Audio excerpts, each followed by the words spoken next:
Ice cream बेचने वाली चुड़ैल। पूरे गांव में आतंक की कहानी।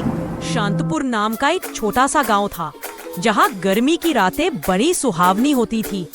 बच्चों की सबसे बड़ी खुशी तब होती थी जब शाम के समय गांव की गलियों में एक मीठी सी आवाज गूंजती, आइसक्रीम ले लो, ठंडी ठंडी आइसक्रीम। लेकिन इस बार बात कुछ अलग थी। एक दिन गांव में नई आइसक्रीम वाली आई। उसका नाम था बेला। लंबे काले बाल, फीका सा चेहरा, लाल आंखें और एक पुरानी लकड़ी की आइसक्रीम गाड़ी। बच्चों को उसकी आइसक्रीम बहुत पसंद आई, पर किसी ने ध्यान नहीं दिया कि जब भी कोई बच्चा आइसक्रीम खाता उसकी परछाई थोड़ी हल्की हो जाती। पर गांव के बूढ़े पंडित तिवारी जी को शक होने लगा था। एक रात उन्होंने बेला के पीछे पीछे जंगल तक उसका पीछा किया। वहां उन्होंने देखा कि बेला अकेली नहीं थी।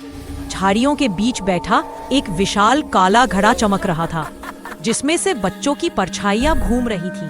बेला हंसते हुए बोली, इन परछाइयों से ही मेरी शक्ति बढ़ती है। कल पूरे गांव की छाया मेरी होगी।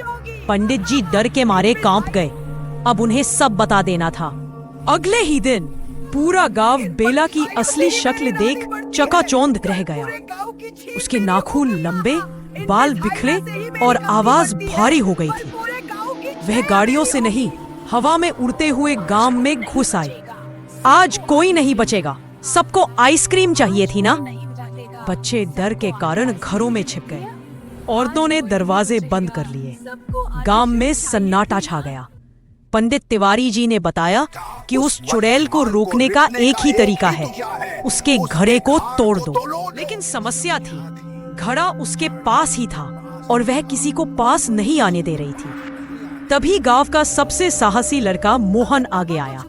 उसने कहा, अगर गांव को बचाना है तो मुझे कोशिश करनी होगी। मोहन ने चुड़ैल से कहा, बेला दीदी, मुझे आपकी सबसे खास आइसक्रीम चाहिए। चुड़ैल हंस पड़ी। हाँ, जरूर, ये लो मेरी सबसे ताकतवर आइसक्रीम।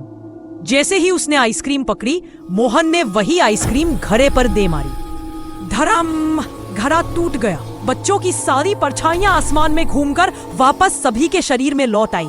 चुड़ैल दर्द से चीखी, नहीं, मेरी सारी शक्ति चली गई। और वह एक तेज चमक के साथ हवा में गायब हो गई। अगले दिन गांव में त्योहार जैसा माहौल था। हर कोई मोहन की हिम्मत की तारीफ कर रहा था। सारे बच्चे फिर से खेले कूदने लगे।